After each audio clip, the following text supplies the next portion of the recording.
안녕하세요. 지유입니다. 오늘부터 책을 읽어드리려고 하는데요.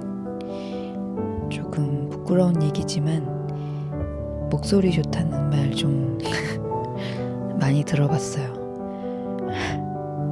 그래서 언젠간 이런 컨텐츠를 제작해서 좀 활용해야겠다 라는 생각을 많이 하고 좀 살았습니다. 어렸을 때도 좀 성우 같은 거 되고 싶었던 적도 있었고요.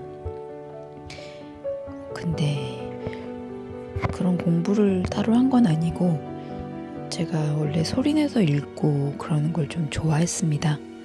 그래서 여러분들께 한번 들려드리고 싶어서 앞으로 많은 책들을 여러분께 공유해드리면서 귀도 즐겁게 해드리고 좀 편안함을 드리고 싶고 또 책을 읽을 수 없는 그런 시간이 없는 또는 이제 아이를 키우는 엄마나 이런 분들은 뭔가 시간이 있어도 계속 아이들을 봐야 하잖아요. 그러니까 결국은 시간이 없는 거죠. 책을 필 시간이 없는 거죠.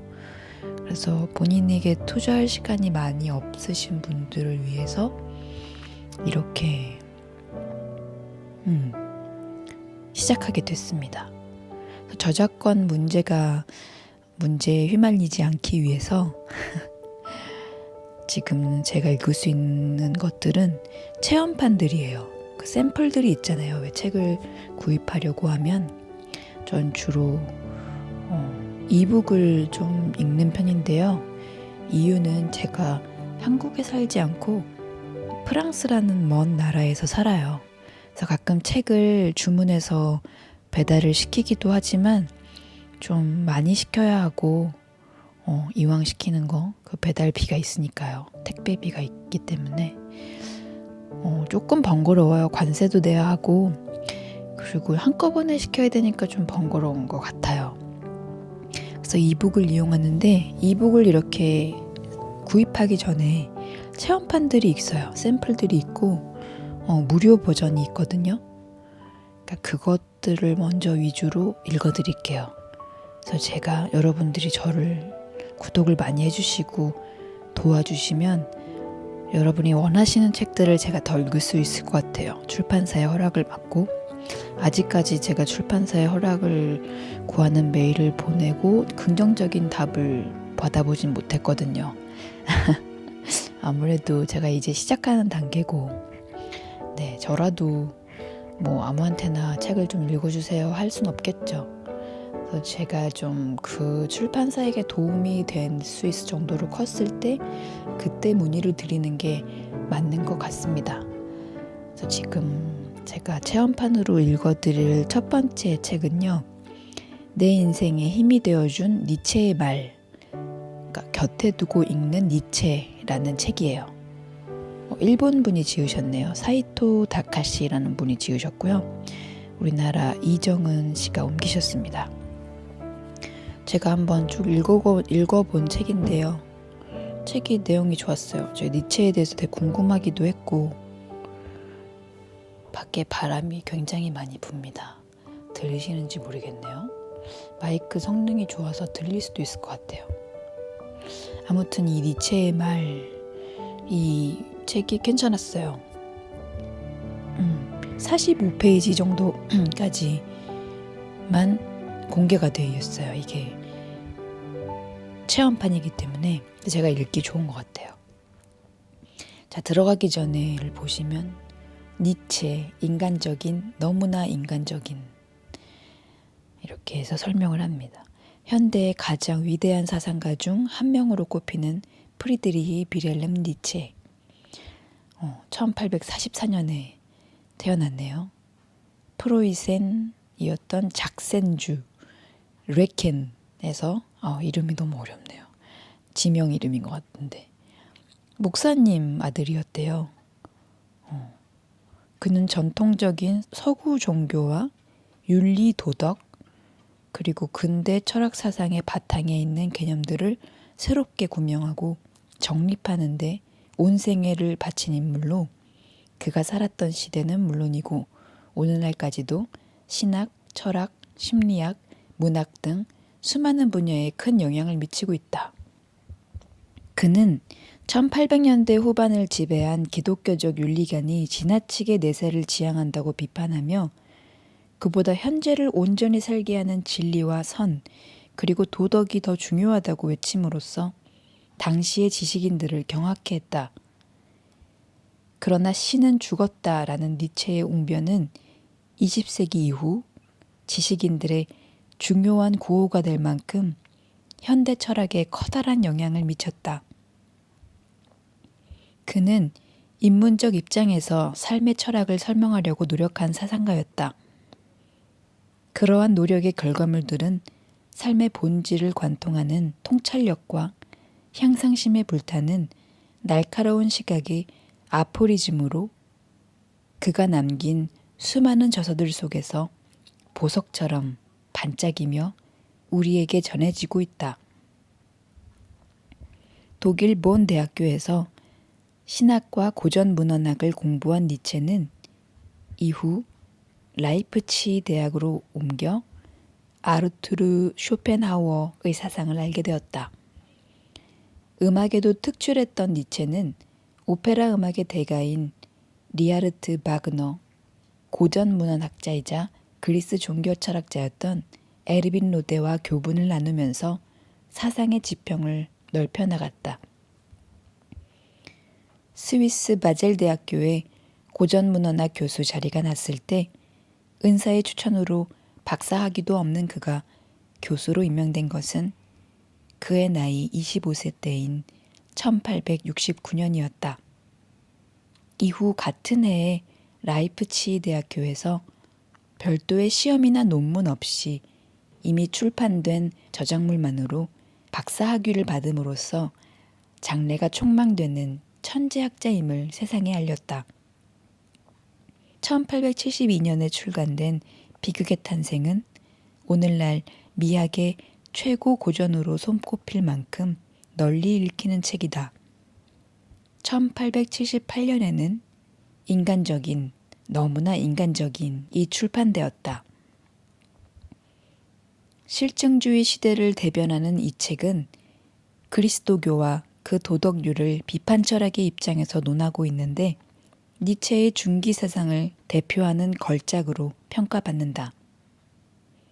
니체는 35세에 건강이 악화되어 10년 남짓 해온 교수 생활을 그만두고 그 뒤로 지필 외에 그 어느 것에도 흥미를 느끼지 못한 채 외롭고 피폐한 생활을 이어갔다. 이 기간 동안 시력을 거의 잃었고 몇 사람을 제외하고는 누구와도 접촉하지 않고 은둔 생활을 계속했다.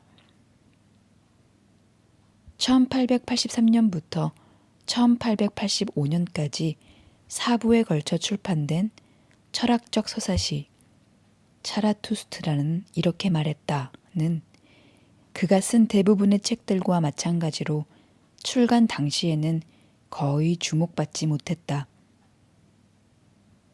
심지어 사부에 해당하는 책은 아무도 관심을 쏟지 않아 자비로 40부 정도만 출판될 정도였다. 니체의 대표작인 이 책에는 그의 중심 사상인 힘의 의지, 초인, 영겁회귀 같은 문제들이 다양한 비유와 상징과 함께 전개되어 있다.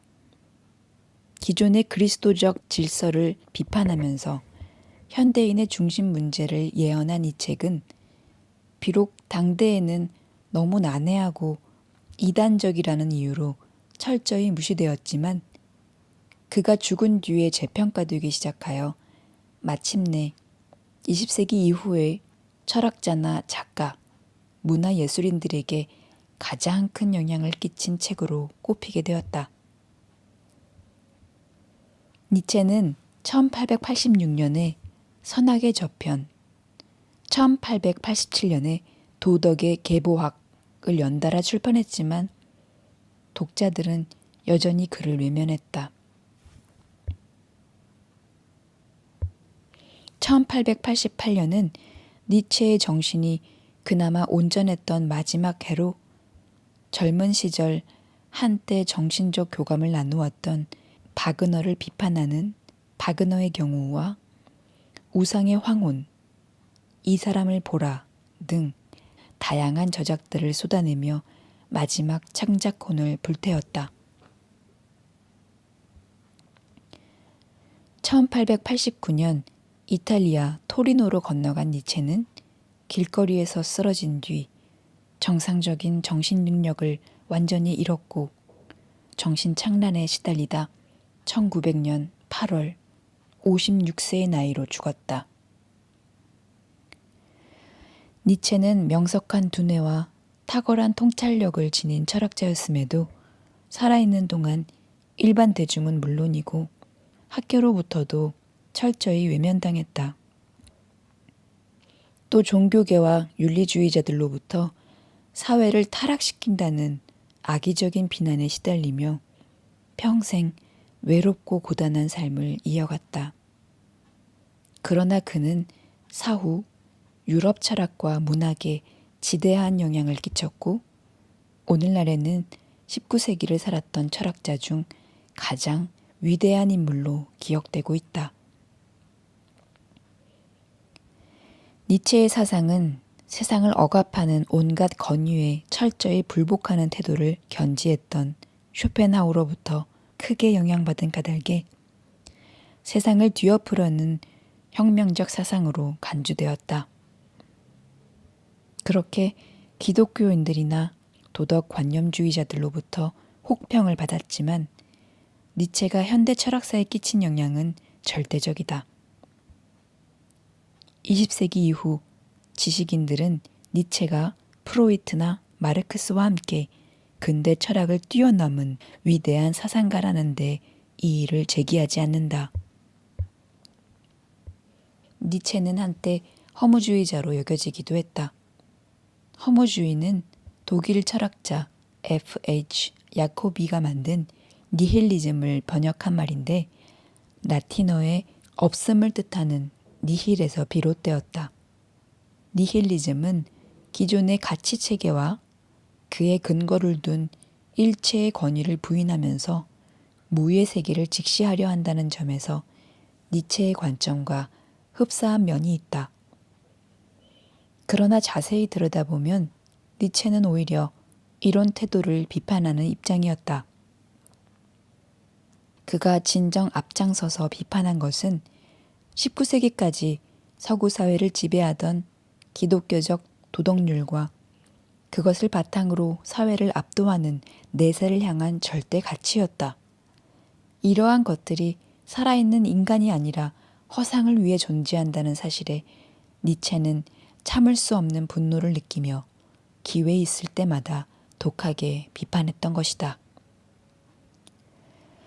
한때 니체는 나치즘과 파시즘에 연관되었다고 여겨지기도 했다.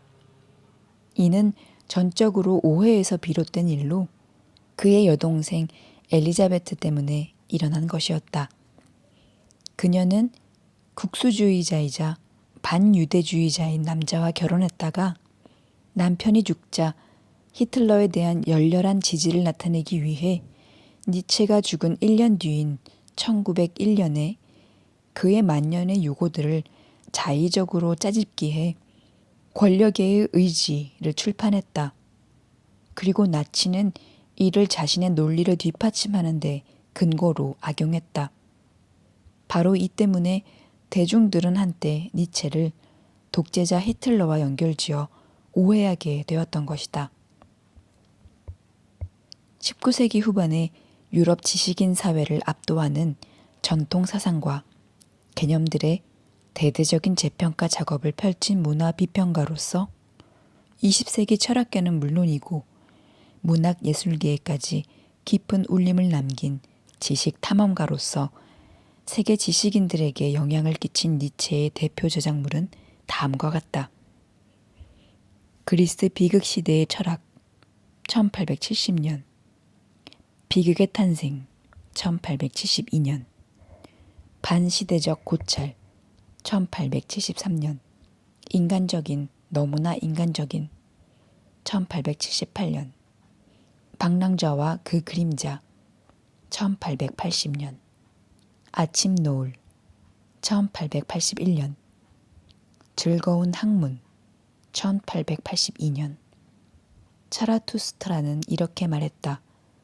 1883년부터 1885년, 선악의 저편 1886년, 도덕의 계보 1887년, 바그너의 경우 1888년, 우상의 황혼 1888년, 이 사람을 보라 1888년.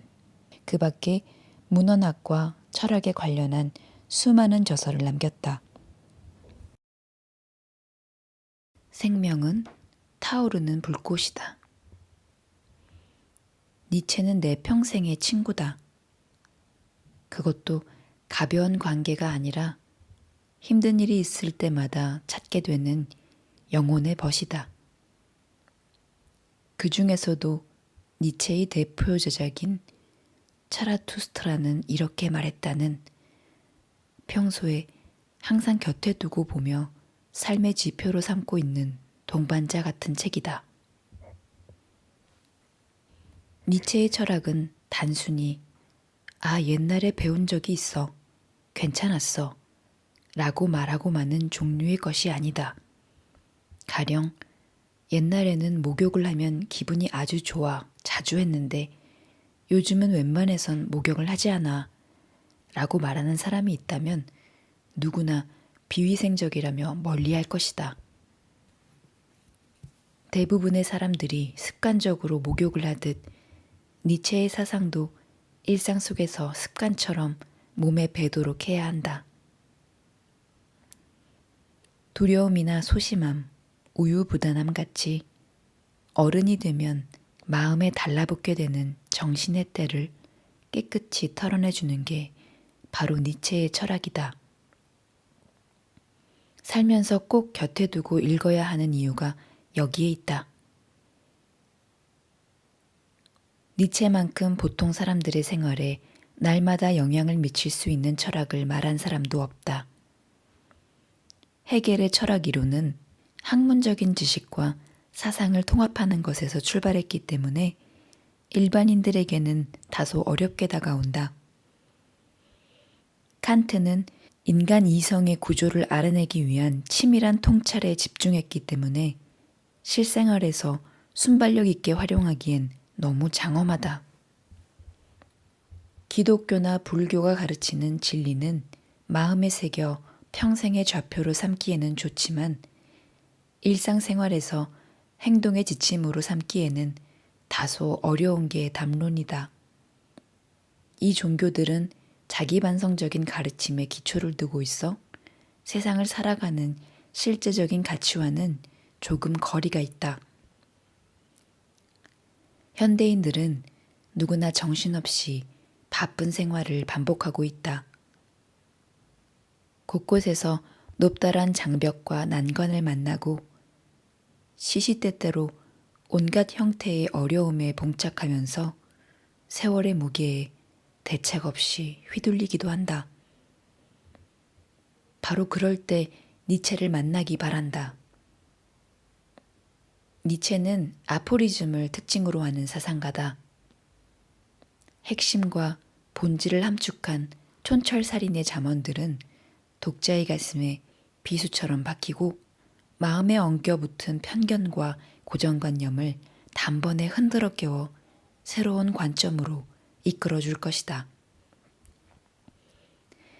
나에게 니체의 철학 사상은 삶의 현장 곳곳에서 새로운 시야와 활력을 가져다주는 참고서 역할을 톡톡히 해주었다. 하지만 니체의 철학은 단지 읽기만 해서는 의미가 없다. 니체의 가르침을 실생활에 적용하여 피와 살이 되게 하는 것이 가장 현명한 니체 활용법이다. 니체를 알기 위해 그가 펼쳤던 철학 이론을 완벽하게 이해하지 않아도 된다. 전체적인 이미지가 그려지지 않아도 무방하다. 그저 몇 개의 아포리즘을 좌우명으로 삼아 마음속에 소중히 간직하는 것으로도 충분하다. 이 말은 내게 보약과도 같다고 생각되는 말을 그냥 외워두자. 니체는 사람들이 상식이나 관습을 아무 의심도 하지 않고 무조건 당연하다고 여기며 생각을 멈춰버리는 태도에 항상 의문을 제기했다. 다른 방법이 있지 않을까? 다르게 생각할 수 있지 않을까? 이렇게 궁리하며 계속 기존의 것들과는 다른 답을 찾았는데 이런 그는 반역의 사고를 하는 제한자라고 할 수 있다. 현대인들은 계속해서 혁신을 추구한다. 불변을 안정된 것이라고 여기던 시대는 오래전에 끝났다. 이제 세상은 밤낮으로 쇄신, 변혁, 버전업을 외치며 현재를 뛰어넘는 새로운 방식을 요구한다.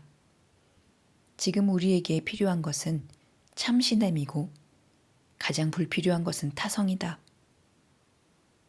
멈추지 않고 새로운 것을 만들어내는 창조적인 재능과 앞서 나가는 지식이 현대인의 필수적인 무기가 된 것이다. 니체는 당대의 철학 사상계에서는 반역자로 취급되었지만 단지 기존의 상식들을 헐뜯기만 한 것이 아니라 그것들을 대체할 새로운 가치관을 발견하고 제시하려고 노력했다는 점에서 지식 탐험가에 가까웠다. 니체가 단지 19세기 후반을 살았던 반역의 철학자에 머무르지 않고 지금까지도 삶의 지혜를 전하는 스승 역할을 하는 이유는 56년 짧은 생애 동안 한시도 멈추지 않았던 역동적인 사고 때문이다. 요즘 서점가에는 인생의 험난한 고비들을 용감하고 지혜롭게 돌파하는데 도움을 준다는 책들이 넘쳐난다. 그러나 그런 책들이 수십만 권이 있다 해도 니체의 아포리즘에서 건져 올린 단 한 줄의 무게와 비교되지 않는다고 감히 장담한다. 당신도 니체를 만날수록 틀림없이 그렇게 느낄 것이다. 이 책은 니체의 사상을 가장 잘 함축하고 있는 차라투스트라는 이렇게 말했다를 중심으로 하여 그 밖에 다양한 니체의 저서들을 곁들이고 여기에 매일같이 니체라는 강풍을 기꺼이 맞아온 나의 경험담을 결합하여 이야기를 풀어갈 것이다. 이 책을 통해 독자 여러분이 생명은 타오르는 불꽃이라고 말했던 니체의 힘찬 메시지를 느껴준다면 더없이 고맙겠다. 한 발의 화살이 되어라.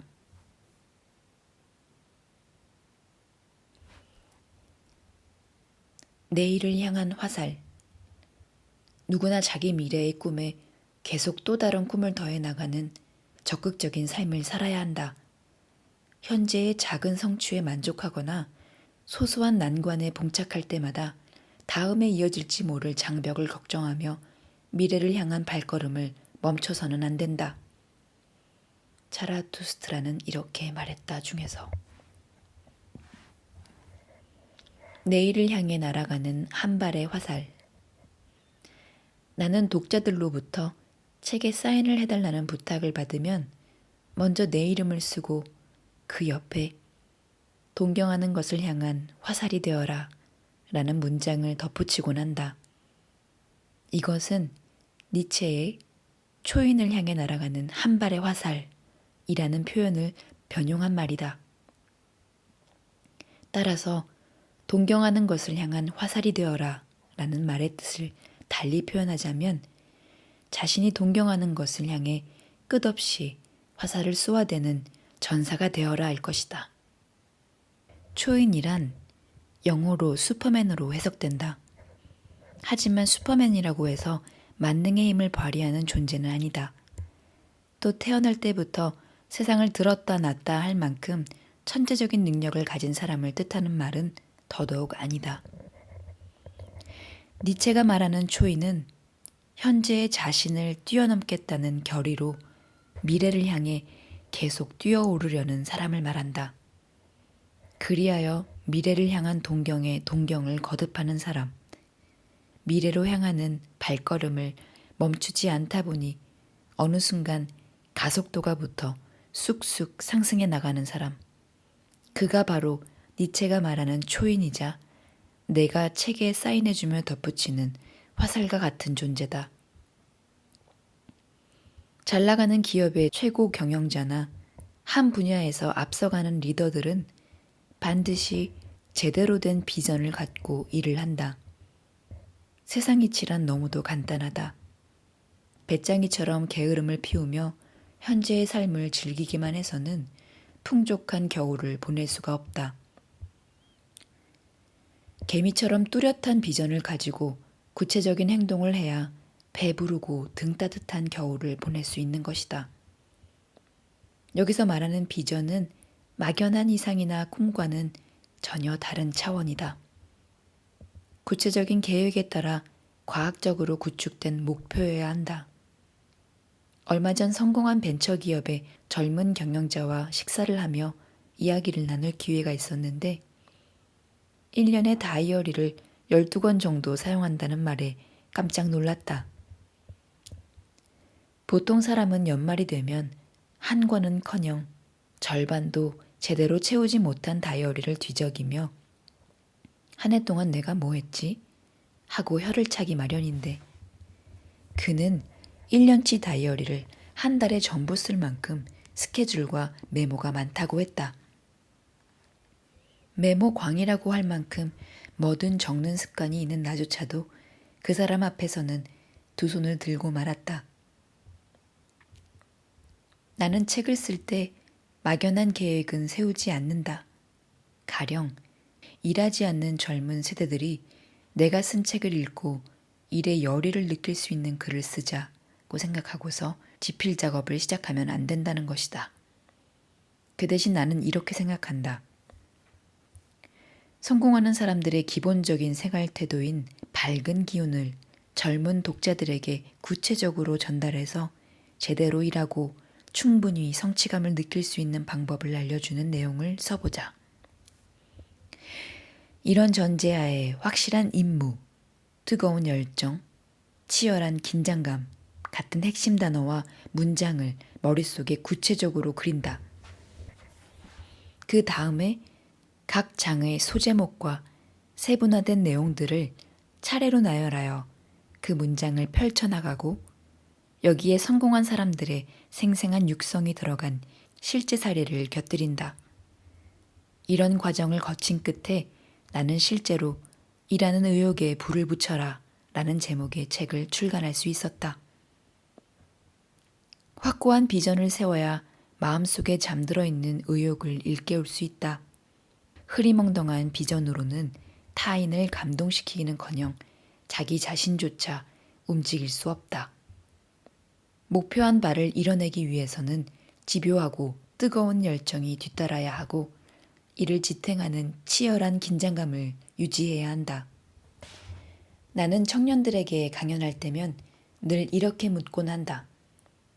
여러분은 현재 위치를 뛰어넘고자 하는 결의를 갖고 발걸음을 옮기고 있습니까?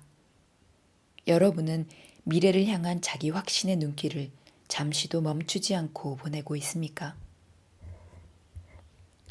현재보다 퇴보하기를 바라는 사람은 없을 것이다.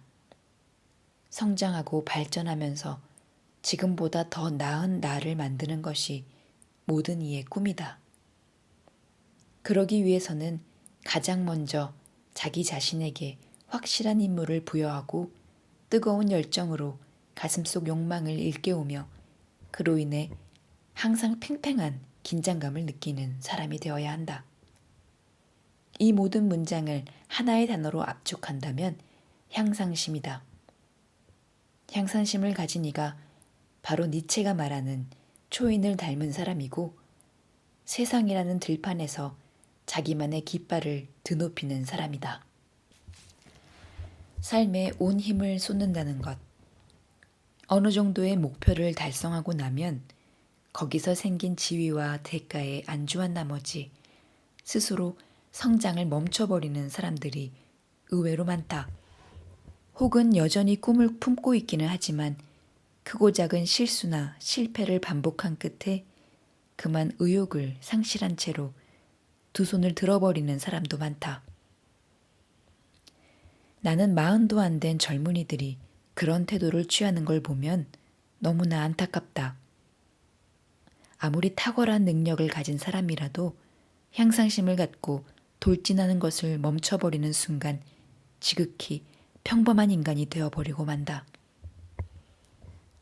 그만큼 초인이 되는 것에는 거리가 멀어진다. 니체는 흐지부지하게 살아가는 인생을 제일 싫어했다. 자기 인생에 온 힘을 쏟아 능력을 최대한 발휘하는 것이 최고의 삶이라고 말했다. 한 발의 화살이라도 전심전력 최선을 다해 쏘는 삶이어야 한다는 것이다. 중국 고전 사기에 나오는 이야기가 있다. 전한의 장수 이광은 궁술에 뛰어난 사람이었다. 그가 젊었을 때 사냥을 나갔다가 숲속에 호랑이가 자고 있는 걸 보았다. 이에 이광이 전력을 다해 화살을 당겨 명중시켰는데 이상하게 호랑이는 꼼짝도 하지 않았다. 알고 보니 그것은 호랑이 모양의 바위로 놀랍게도 바위 한가운데에 화살이 깊숙이 박혀 있었다. 이에 이광이 다시 아까 그 자리로 가서 바위를 향해 화살을 힘껏 당겨봤지만 힘없이 튕겨져 나올 뿐이었다.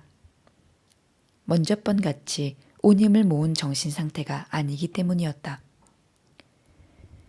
여기서 나온 말이 사석성호 또는 중석물촉이라는 고사성어로 마음을 한 곳에 모으면 이루지 못할 일이 없다는 뜻의 정신일도 하사불성과 같은 의미를 갖고 있다. 니체가 말하는 한 발의 화살 이미지는 방향과 양을 지닌 벡터에 가깝다고 할 수 있다. 벡터란 크기만의 별량을 가진 스칼라와는 달리 크기와 방향을 모두 가진 물리량이다. 속도, 변위, 가속도, 힘, 운동량, 전기장 등을 표기할 때 이것을 사용한다. 벡터는 화살표의 길이로 크기를, 화살표의 방향으로 방향을 나타낸다. 니체가 말하는 화살 이미지에서 방향성은 하늘에서 빛나는 별을 따라 일직선으로 곧장 날아가는 것과 같고, 양은 자신의 이상에 대한 열의의 크기라고 할 수 있다. 요컨대 자신의 현재 위치에 안주하지 않고 언제나 새로운 것을 창조해 가고자 하는 의지 덩어리가 바로 니체가 말하는 화살이다. 니체는 차라투스트라는 이렇게 말했다에 이렇게 썼다. 누구나 자기 미래의 꿈에 계속 또 다른 꿈을 더해가는 적극적인 삶을 살아야 한다. 현재의 작은 성취에 만족하거나 소소한 난관에 봉착할 때마다 다음에 이어질지 모를 장벽을 걱정하며 미래를 향한 발걸음을 멈춰서는 안 된다. 니체는 당대의 철학자들을 포함한 지식인들로부터 격렬한 비판을 받아도 절대 자신의 의견을 굽히지 않고 자기 삶의 나침반이 가리키는 방향으로만 내달렸다. 니체 스스로 초인이라는 존재를 향해 날아가는 하나의 큰 벡터였던 것이다. 니체가 세상의 질타와 비판에도 굴하지 않고 투쟁을 계속함으로써 이뤄낸 업적은 오랜 세월 그리스도교에 의해 구축되고 지식인들에 의해 더욱 견고하게 뿌리내린 사유체계를 단번에 일신할 만큼 혁명적인 것이었다. 사람들은 현대 철학사, 특히 포스트 모더니즘에 절대적인 영향을 끼친 니체가 프로이트나 마르크스와 함께 가장 위대한 현대 사상가라는 데 이의를 제기하지 않는다. 저술 작업과 강연 활동으로 분주한 나는 때때로 내 삶의 많은 부분을 니체에 비치고 있음을 깨닫고 마음을 다잡곤 한다. 나는 그가 꿈꾸었던 세계에 닿고자 항상 공부하고 행동한다. 니체는 동경하는 것을 향해 날아가는 화살은 끊임없이 또 다른 동경을 끌어당긴다고 말했는데, 동경은 자기 자신과 별개의 것이 아니다. 니체는 져서 반시대적 고찰에서 얼마나 자신을 알고 있는가 라는 질문에 대해 자신이 경의를 표하는 대상을 자신 앞에 열거해 보라고 했다. 이 목록은 본래의 자신이 어떠한 사람인지를 나타낸다고 한다. 이른바 동경의 화살은 이미 자신의 본질이기도 하다. 자화자찬의 힘. 자기 자신을 하찮은 사람으로 깎아내리지 마라. 그런 태도는 자신의 행동과 사고를 꽁꽁 올가매게 한다. 무슨 일을 하더라도 자기 자신을 사랑하는 것으로부터 시작하라. 지금까지 살면서 아직 아무것도 이루지 못했을지라도 항상 자신을 존귀한 인간으로 대하라. 이 사람을 보라 중에서. 자기 자신을 칭찬한다는 것. 니체는 1888년에 쓴 저서 이 사람을 보라에서 이렇게 말했다. 나는 이 책으로 인류에게 최대의 선물을 했다. 여기서 말하는 이 책은 니체의 역작 차라투스트라는 이렇게 말했다이다.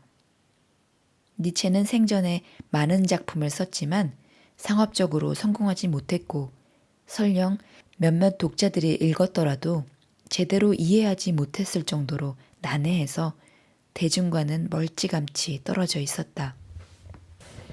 이런 상황을 누구보다 잘 알았던 니체는 만천하에 자신의 진면목을 제대로 보여주고자 이 사람을 보라를 썼다. 자신의 사상을 올바로 해석하는 방법을 독자들에게 알려주기 위해 쓴 이 책은 분량은 적지만 니체 철학을 이해하는 데 큰 도움을 준다. 나는 이 책으로 인류에게 최대 선물을 했다라니 얼마나 대단한 자신감인가. 자신의 책에 대해 이렇게 오만하리만치 자화자찬을 하는 니체의 자신감 있는 태도가 나는 정말 마음에 든다.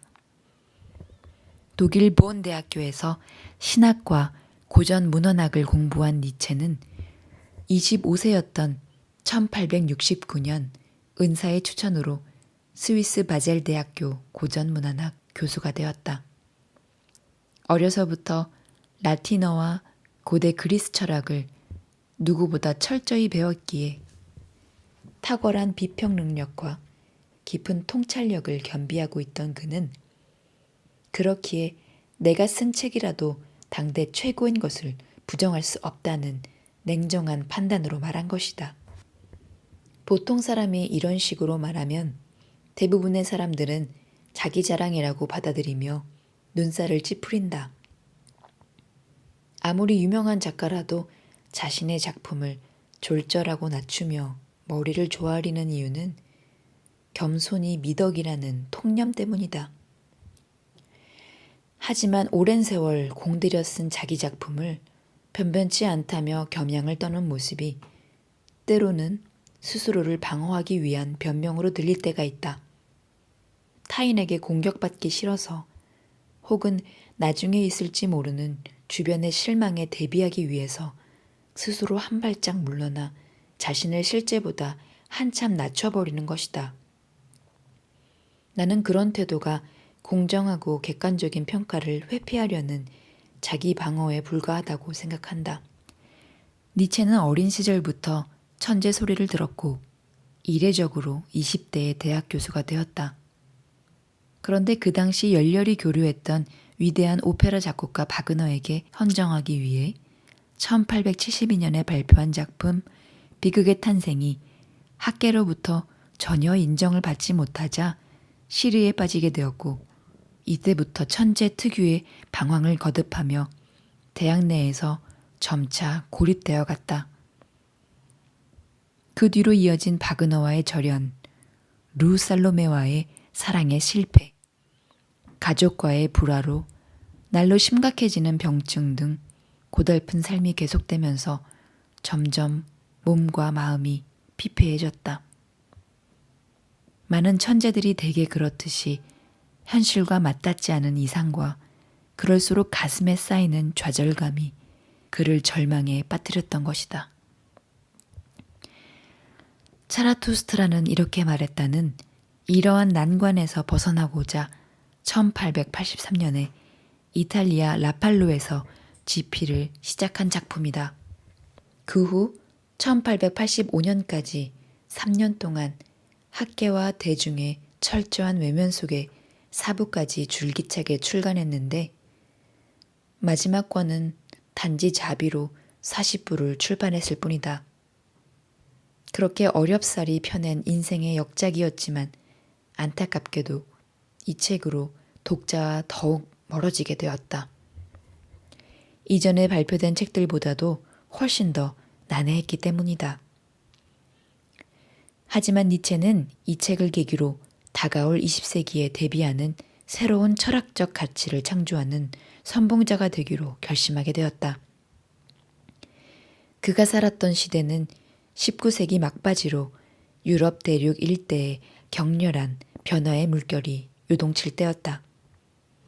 니체는 머지않아 닥칠 새로운 세상에 대응할 참신한 철학적 가치를 구축할 임무가 자신에게 있다고 믿었기에 차라투스트라는 이렇게 말했다의 좌절에도 불구하고 보란듯이 그 가치를 설명한 이 사람을 보라를 써냈다.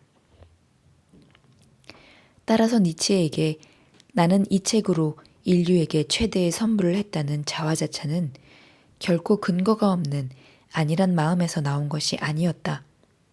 니체는 차라투스트라는 이렇게 말했다에서 이렇게 썼다. 먼저 대담하게 자신을 믿는 것이 좋다. 그대들 자신과 마음을 믿는 것이 좋다. 자신을 믿지 않는 자의 말은 언제나 거짓이 된다. 니체는 그만큼 자신의 능력을 신뢰했고 언젠가는 사람들이 자신의 철학을 이해해 줄 것으로 믿었다. 비록 당대는 아니더라도 그가 죽고 나서 곧바로 시작된 20세기 이후 그가 믿었던 것들이 세상에서 실현되었으니 그의 말이 허무맹랑한 것은 아니었다. 강연을 할 때 나는 청년들에게 자신의 능력을 얼마나 신뢰하는지를 묻곤 한다. 정말로 이해할 수 없는 일은 요즘 청년들이 자기 스스로를 하찮은 존재로 취급하면서 낙제에 가까운 점수를 준다는 것이다. 자기가 자신을 쓸모없는 인간으로 취급하니 앞날에 대한 자신감이나 향상심은커녕 현재를 살아가는 의지마저 부족한 것은 너무나 당연하다. 일, 기획, 작품 등은 내가 만들었다는 이유로 또는 다른 사람이 만들었다는 이유로 평가되는 게 아니다. 순수하게 그 작품의 완성도에 따라 평가된다. 누가 그것을 만들었는가가 아니라 잘 만들어졌는가가 우선이다. 모든 일에 있어서 좋고 나쁨을 판단하는 객관성이 중요하다. 이런 시각을 가진 사람들은 어떤 일을 실행하는데 막힘이 없다. 청년들도 니체처럼 냉철한 판단력을 가지고 자기 능력을 신뢰하며 굳게 믿어야 한다. 세상의 난관을 돌파하는 힘. 이 사람을 보라의 목차를 보면 누구나 말문이 막힐 것이다. 서문에 이어서 다음과 같은 제목의 장이 열거되고 있기 때문이다. 나는 왜 이렇게 지혜로운가? 나는 왜 이렇게 똑똑한가? 나는 왜 이렇게 좋은 책들을 쓰는가? 이 세 문장만 뚝 떼어놓고 본다면 이게 웬 치기 어린 말이냐고 혀를 찰지도 모른다. 많은 독자들은 니체가 풀어내는 엄청난 자아자찬에 벌어진 입을 다물지 못한다. 그러나 한편으로 생각해보면 오늘의 청년들에게 니체와 같은 자신감이 너무 부족한 것이라고도 볼 수 있다. 정말 우수한 것은 우수하다고 단언하는 정신, 또는 어리석은 것을 알아보는 날카로움을 바탕으로 하는 자신감이 필요하다. 그렇더라도 현실은 그리 녹록지 않다. 우리는 주변 사물이나 사람에 대해 너그럽게 말하지 않으면 지나치게 각박한 사람이라는 낙인을 찍어 배척하거나 심지어 증오의 대상으로 삼는 경우가 많다. 그래서 엉뚱한 오해를 받느니 차라리 입을 닫는 게 좋겠다고 생각하게 되고, 굳이 말할 일이 있더라도 최대한 타인에 대한 배려와 관용의 울타리 안에서 몇 마디 내뱉게 된다. 아무리 침묵은 금이라지만 자기 피할 시대에 마냥 입을 꾹 다물고만 있으면 오히려 속내를 알 수 없는 음흉한 사람 취급을 당할 수도 있다. 가끔 기업의 요청으로 입사시험에 면접관 역할을 할 때가 있는데, 뭔가 질문을 던지면 과묵하다 못해 아예 벙어리가 되어 쩔쩔매는 지원자를 심심치 않게 볼 수 있다. 왜 그렇게도 바라는 취직을 위해 입사시험을 보면서 당당하게 자신의 진면목을 피력하지 못하는 것일까? 신입사원을 뽑으려는 기업은 최소한 나는 왜 이렇게 지혜로운가? 나는 왜 이렇게 똑똑한가? 나는 왜 이 회사에 입사하려고 하는가를 당당하게 전달할 줄 아는 인재를 원한다. 지나치게 주위를 신경 쓰면서 언행을 자제하는 태도가 체화되면 인간관계에서의 의사소통은 겉만 번지르르 할 뿐 알맹이는 하나도 남지 않을 것이다. 니체는 당당함은 자기 자신을 진심으로 사랑하는 자세에서 비롯된다며 이 사람을 보라에 이렇게 썼다. 사람은 자기 자신부터 사랑하는 법을 배워야 한다. 니체는 자기 자신을 적극적으로 사랑하는 마음으로부터 세상의 난관을 돌파하는 힘이 나온다고 말했다. 자신을 왜곡해서 보지 않고 조금 멀리 떨어져서 바라봤을 때 단순히 자랑이 아닌 자기에 대한 적극적인 사랑이 있을 수 있다. 니체는 이를 바탕으로 이 사람을 보라에서 이렇게 말했다. 자기 자신을 하찮은 사람으로 깎아내리지 마라. 그런 태도는 자신의 행동과 사고를 꽁꽁 올가매게 한다. 무슨 일을 하더라도 자기 자신을 사랑하는 것으로 시작해라. 지금까지 살면서 아직 아무것도 이루지 못했을지라도 자신을 항상 존귀한 인간으로 사랑하고 존경하라는 것이다. 자기 자신을 사랑하면 결코 악행을 저지르지 않고 누구로부터 지탄받을 일도 저지르지 않는다. 그런 태도가 미래를 꿈꾸는 데 있어 가장 강력한 힘으로 작용한다는 사실을 절대로 잊지 마라. 실력도 안 되는데 무턱대고 스스로에게 높은 점수를 주라는 말이 아니다. 당당하게 높은 점수를 줄 만큼 자기 자신을 더 채우고 더 넓히라는 충고다. 그렇게 미래로 나아가기 위해 밤낮으로 노력하는 사람이라면 자기 자신을 함부로 대하지 않을 것이다. 먼저 자기 자신을 사랑하는 것으로부터 시작하라는 니체의 말을 가슴에 새기기 바란다. 분노의 불꽃으로부터 도망쳐라. 나를 풍요롭게 해줄 대상을 찾지 말고 나 스스로가 풍요로운 사람이 되려고 항상 노력해야 한다. 이것이 바로 자기의 능력을 높이는 최선의 방법이자 풍요로운 인생을 만드는 지름길이다. 즐거운 학문 중에서 질투로 인해 맹수가 되어버린 사내. 프랑스어로 르상티망이라는 말이 있다. 원한, 증오, 질투 따위의 감정이 반복되어 마음속에 켜켜이 쌓인 상태를 말하는 이 단어는 현대인들의 가슴에 도사리고 있는 막연한 분노 또는 질투를 의미한다. 나는 예전에 벤츠 자동차나 호화 전원주택 같이 일반인들의 질투를 불어일으키는 것을 가진 사람들에게 질투세란 이름의 위자료라도 받아야 한다고 생각했었다. 20대를 너무 궁핍하게 보낸 나에게는 그런 감정이 너무나도 절실했다. 가진 자들에 대한 이유 없는 적개심 때문에 막연한 분노가 일었던 것이다. 나카지마 아스시의 산월기라는 단편 소설이 있다. 일본 고등학교 교과서에도 실린 이 글은 분노로 인해 인간이기를 포기한 사내의 고백을 통해 막연한 분노나 질투심이 인간을 얼마나 피폐하게 만드는지를 깨닫게 한다. 중국 당나라 현종 때 어려서부터 똑똑하다는 소리를 들은 이징은 진사시험에 급제하면서 입신 출세의 꿈에 부풀지만 변변찮은 직분과 녹봉에 좌절하고 시리의 나날을 보내게 된다. 어릴 적부터의 꿈꿔온 대로 만천하의 명성을 드높이며 화려하고 풍족하게 살려면 명망 있는 시인이 되는 길밖에 없다고 생각한 그는 관직을 떨치고 나와 시를 짓고 그림을 그리는 생활을 하게 되었다. 그러나 그때부터 맞닥뜨린 현실은 찢어지게 가난한 일상이었다.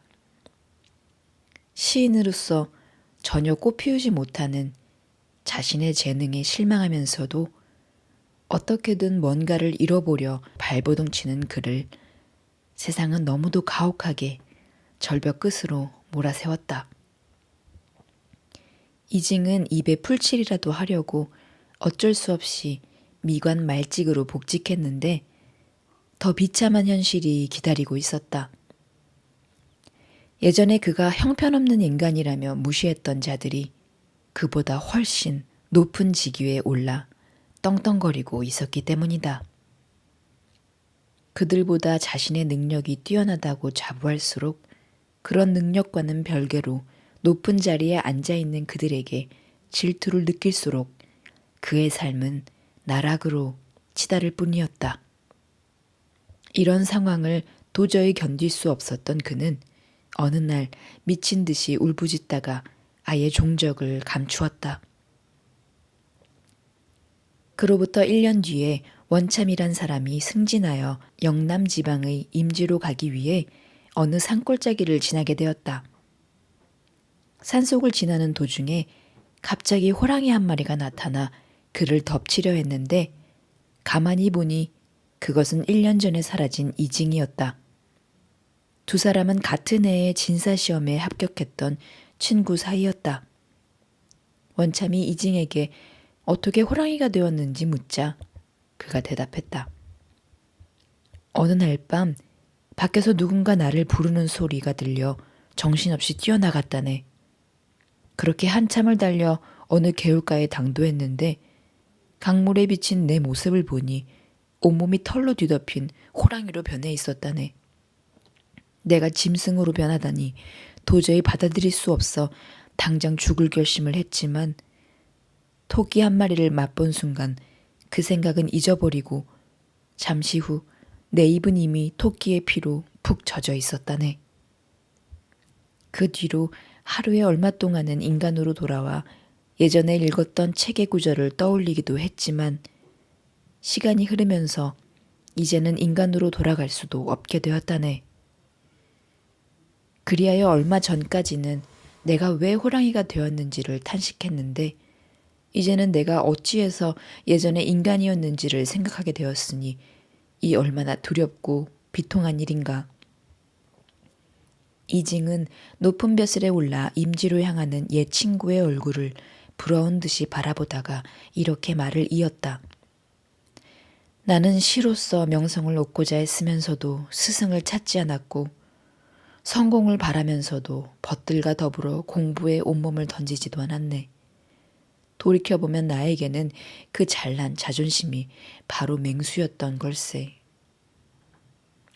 결국 자기 자신에 대한 과도한 평가와는 달리 자신을 알아주지 않는 세상에 대한 반감이 그를 망쳤고 자기보다 못한 자들의 성공에 분노와 질투를 참지 못하면서 인간이기를 포기하게 되었다는 것이다.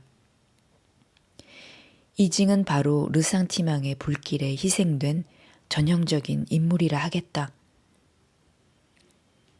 자기보다 훨씬 능력이 부족한 것 같은데도 엄청나게 성공한 사람이나 만나서 얘기를 나눠보면 별로 대단할 것도 없는데 크게 인정받는 사람을 보면 자신도 모르게 질투심이 발동하는 것은 누구나 경험하는 일이다. 하지만 이징처럼 화병으로 키워버리면 자기 자신도 감당 못할 맹수가 될 수 있다. 분노나 질투에 휘둘리게 되면 좋은 점들을 왜곡하여 받아들이거나 긍정적인 것에도 눈을 감아버리는 습성이 생겨 종국에는 자신을 나락으로 떨어지게 만든다. 자기 자신을 병들게 하는 르성티망의 싹을 어떻게 잘라내느냐.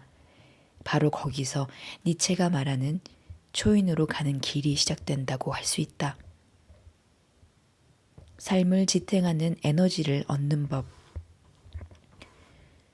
보통 부정적인 감정으로 여겨지지만 때로는 삶을 더욱 견고하게 지탱하게 해주는 에너지가 있다. 열등감도 그중 하나다. 신체적으로나 정신적으로 앞서 달리는 사람들보다 훨씬 뒤떨어지는데도 나중에 보면 가장 먼저 결승점에 도달하는 사람이 있다. 부족이나 결핍이 그 사람으로 하여금 더 강하게 살아남게 하는 원동력으로 작용한 것이다. 그렇다 하더라도 열등감에서 비롯된 에너지는 다루기가 무척이나 힘들다는 점에서 핵 원료와 비슷하다. 그로 인한 감정들을 세상에 대한 원한이나 증오심으로 발동시키는 사람들이 있는데 그런 사람들은 그 감정의 씨앗을 버리면 전혀 힘이 나지 않는다. 머리카락이 잘리면 힘을 쓰지 못하는 구약 속 인물 삼손처럼 분노와 증오의 감정을 버리면 힘을 모조리 잃고 마는 것이다. 주위를 둘러보면 사람들에게 바보 취급을 당했으니 반드시 갚아주겠다는 복수심이나 사람들 위에 올라서서 그들을 지배하고 싶다는 권력욕 등 부정적인 에너지에 의해서 살아가는 사람들이 의외로 많다. 이처럼 부정적인 에너지에 삶을 맡기면 그 끝은 반드시 파열음을 내며 부서지게 되어 있다. 헤르만 헤세의 소설 데미안에 이런 구절이 나온다. 우리가 누군가를 미워한다면 그건 우리 자신 안에 잠들어 있는 것들을 미워하는 것이다.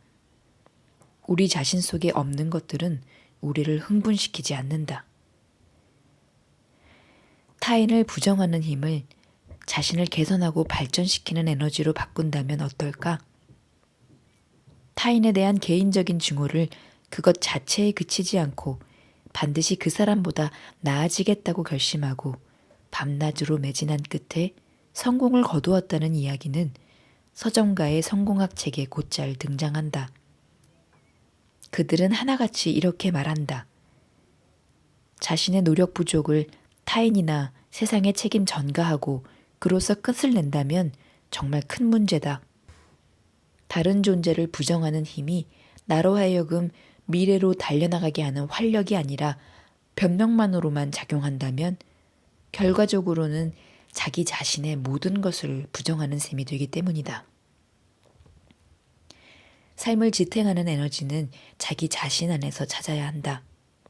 그렇기에 니체는 지금의 자기가 싫기 때문에 전혀 다른 인간이 되고 싶다면서 현재의 자신을 경멸하거나 스스로에게 반발하는 태도를 가장 경계했다.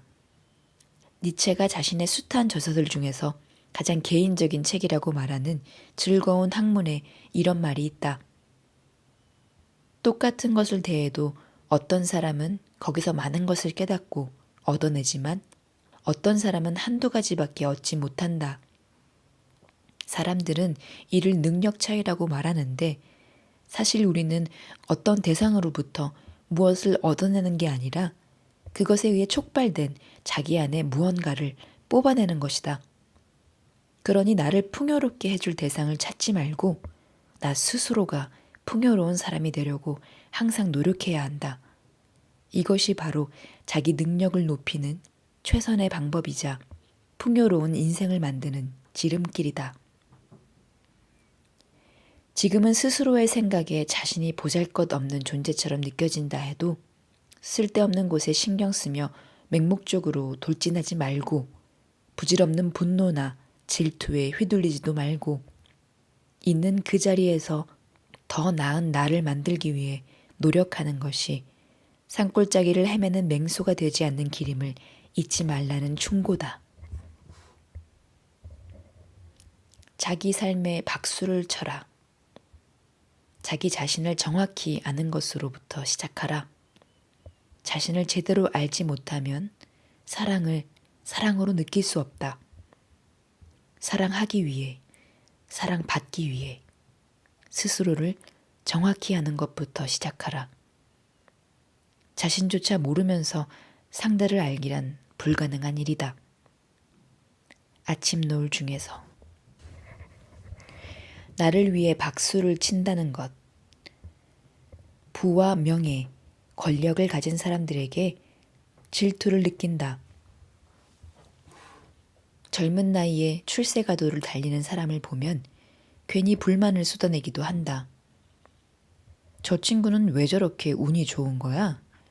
한참을 그렇게 투덜거리다 내가 타인의 성공을 쉽게 인정하지 못하는 사람이라는 생각에 슬그머니 나 자신한테 실망하기도 한다.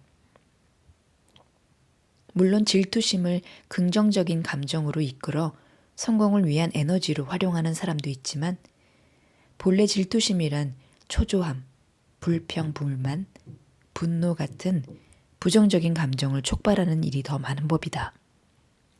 문제는 그런 부정적인 감정들이 나 자신을 피곤하게 만들고 지나친 경우 대형 사고까지 치게 만든다는 사실이다.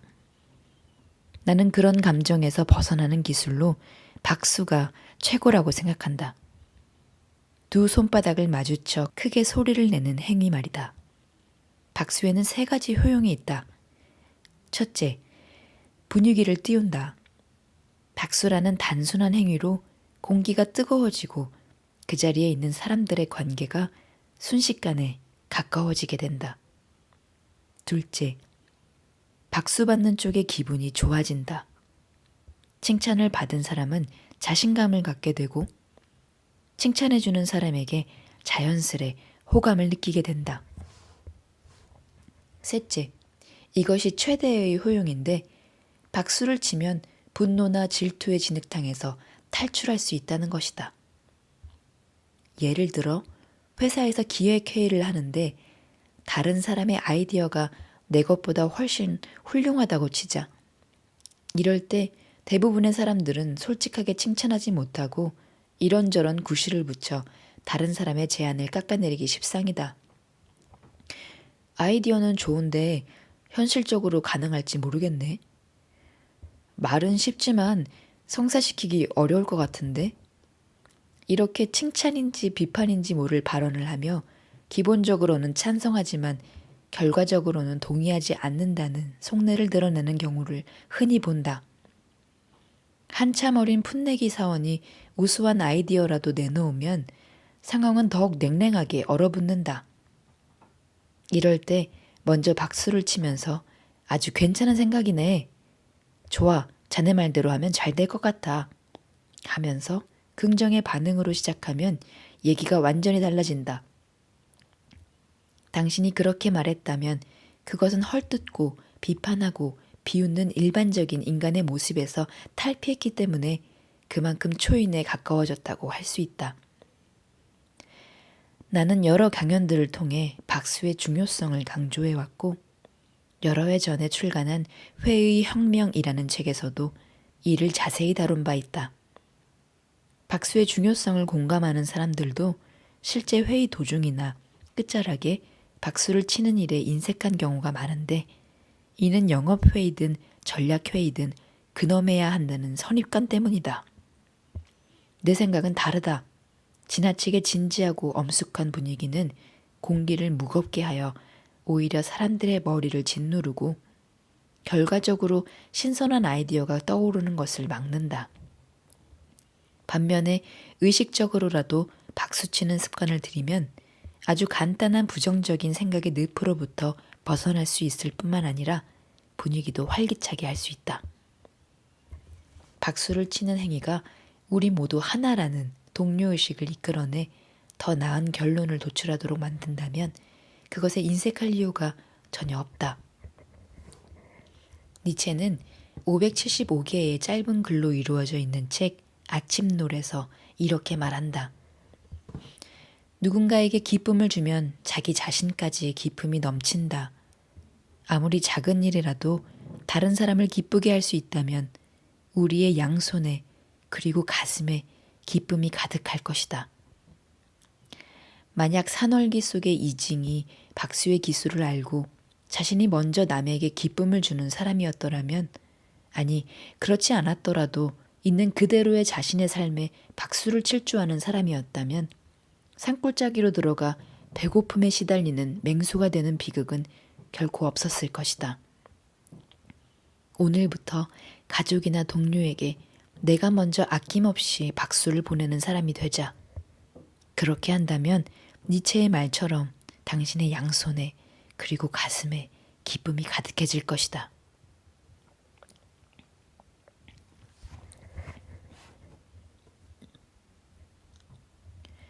스스로를 아는 것부터 시작하라. 스포츠는 다른 어떤 분야보다 힘의 차이가 분명하게 드러나는 세계다. 세계 랭킹, 연봉 등으로 힘과 기술의 차이에 따라 명쾌하게 서열이 정해진다. 하지만 확실히 기술이나 힘이 부족하더라도 내가 응원하는 선수가 막상 시합에서 패배하게 되면 상대 선수에 대해 질투심이 생기는 것은 어쩔 수 없다. 물론 아르헨티나의 축구선수 리오넬 메시처럼 너무나 차원이 다른 수준의 천재들한테는 처음부터 아예 질투할 기분도 나지 않는다. 그의 플레이 스타일이나 기록만으로도 보통의 재능으로는 도저히 따라잡을 수 없음을 알기 때문이다. 그러고 보면 나 자신을 제대로 파악하고 있으면 질투나 분노라는 감정도 어느 정도 조절이 가능한 것 같다. 월드컵과 같은 국가대표 축구팀끼리의 시합이 끝나고 상대편 선수와 유니폼을 교환하는 모습을 보면 비록 적으로 만나 격렬하게 싸웠지만 같은 운동선수로서 동질감을 나누며 화해 분위기를 조성하는 축제같이 느껴진다. 그럴 때면 관객들은 라이벌이 피터지게 다투는 적이 아니라 서로를 격려하고 축하하는 관계라는 걸 깨달으며 흐뭇한 표정을 짓는다. 얼마 전 TV에서 골프 중계를 보았다. 함께 시합하는 선수가 멋진 플레이를 하자 상대 선수가 박수를 치며 악수를 청했다. 그 순간은 멋진 플레이로 승리한 선수보다 박수로서 자신의 마음속 질투심을 가볍게 벗어던지는 상대 선수가 더 멋져 보였다. 하이파이브도 그런 행위 중 하나다. 시합을 하다가 상대 선수가 훌륭한 기술을 보이면 선뜻 손을 내밀어 축하의 의미로 하이파이브를 하고 엄지손가락을 치켜 세워 상대를 칭찬한다. 사회생활에서도 주위 사람과 하이파이브를 나누는 일에 인색해지지 말라는 게 니체의 생각이었다. 나의 기쁨은 기꺼이 나누고 누군가 슬픔에 젖어 있으면 그건 역시 기꺼이 나눠 가지며 진심으로 교감하는 사람이 되는 것. 니체는 바로 여기에 진정한 삶의 기쁨이 있으며 이로부터 자기 자신을 뛰어넘는 힘이 생긴다고 말했다. 근대 스포츠는 대부분 20세기 초부터 본격적으로 발달했다. 니체는 1900년에 사망했기에 오늘날과 같은 규칙으로 정비된 스포츠다운 스포츠를 생전에 볼 수 없었을지도 모른다. 그럼에도 니체가 남긴 수많은 아포리즘 중에는 스포츠가 갖는 의미와 맥락이 통하는 것들이 많아 흥미롭다. 니체는 아침놀에서 이렇게 말한다. 자기 자신을 정확히 아는 것으로부터 시작하라. 스스로에게 거짓말을 하지 말고 항상 성실해야 한다. 자신이 어떤 사람인지, 어떤 습성을 갖고 있으며 어떤 반응을 보이는 사람인지 제대로 알아야 한다. 자신을 제대로 알지 못하면 사랑을 사랑으로 느낄 수 없다. 사랑하기 위해, 사랑받기 위해 스스로를 정확히 아는 것부터 시작하라. 자신조차 모르면서 상대를 알기란 불가능한 일이다.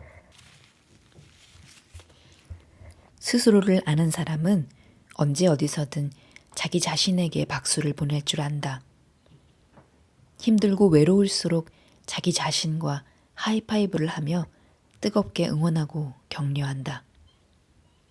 그런 사람은 잠시나마 곤란이나 역경과 마주쳐 힘들 때를 보낼 수는 있어도 멀리 본다면 인생이라는 시합에서 누구보다 많은 승리의 기쁨을 맛보게 될 것이다. 나는 니체가 당대의 젊은이들에게 그러기를 소망했듯이 이 책을 읽는 독자들이 바로 그런 사람이 되기를 진심으로 바란다.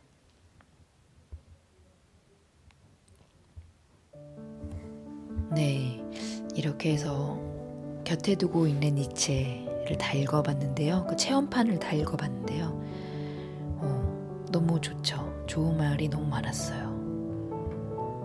자신을 제대로 파악하고 있으면 질투나 분노라는 감정이 조절이 된다는 그런 마지막 메시지가 기억에 남는데요. 이 체험판을 읽으면서 이 책을 끝까지 읽고 싶다는 생각도 했고요. 그 니체라는 사람이 참 우리에게 큰 메시지를 줬잖아요. 그런데 본인은 이렇게 인정받지 못하고 되게 힘든 삶을 살았다는 걸 이 책을 통해서 알게 됐어요. 어쩌면 이렇게 천재들은 그 당시에 인정을 받지 못하는 걸까요?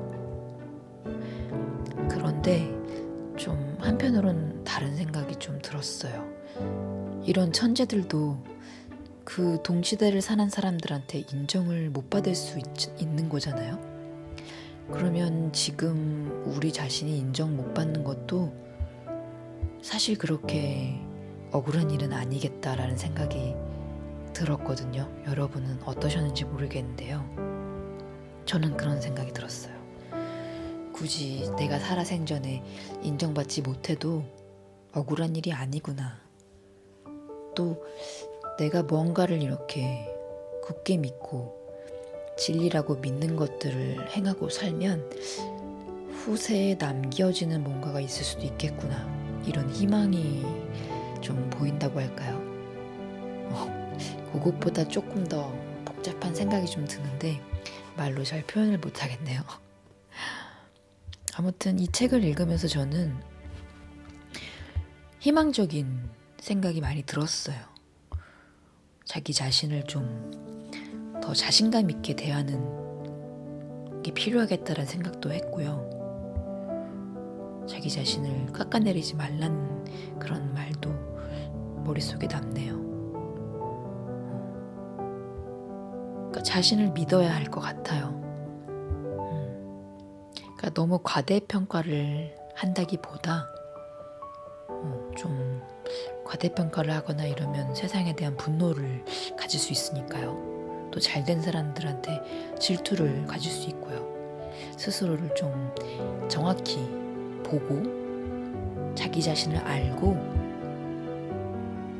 그 다음에 그런 자기 자신이 원하는 믿는 그런 것들을 계속 실천하면서 배움을 놓치지 않으면서 발전해 나가면 인생 참 잘 살았다. 세상이 알아주지 않아도 내 인생은 내가 잘 살았다. 이렇게 생각할 수 있겠다는 것을 배웠습니다. 그래서 오늘 이렇게 첫 책으로 곁에 두고 읽는 니체 체험판을 읽게 되었는데요. 여러분들께 도움이 됐으면 좋겠습니다. 그래서 기회가 되시면 책도 사서 읽어보시고요. 지금 앞부분만 읽었는데도 참 배울 게 많아서 제 친구가 아이를 넷을 키우는 친구가 있는데요. 그 친구가 책을 많이 못 읽을 것 같아요. 그래서 그 친구가 이걸 들어줬으면 좋겠어요. 그리고 또 비슷한 상황에 있는 어떤 분들이나 아니면 뭐 출근길이라든지 제 목소리가 좀 이렇게 중저음이니까 자기 전에 들으셔도 될 것 같아요.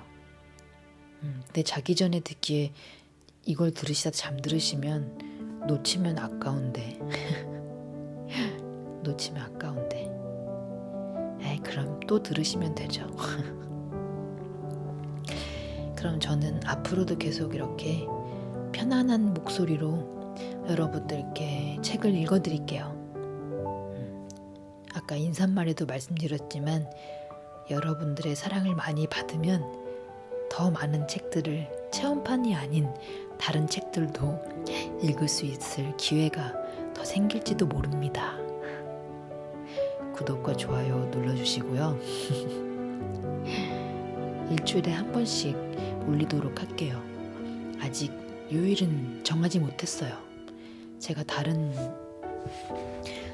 일도 벌려둔 게 많아서 책임져야 될 게 너무 많아서 정해지는 대로 공지에 올리면서 주기적으로 책을 읽어드리도록 하겠습니다. 그럼 다음에 또 뵙고요. 왠지 잘 자라고 말씀드려야 될 것 같아요. 편안한 시간들 되시고요. 밤에 들으시는 분들은 안녕히 주무시고 하루를 시작하시는 분들은 좋은 하루 보내십시오. 또 뵙겠습니다. 갈게요.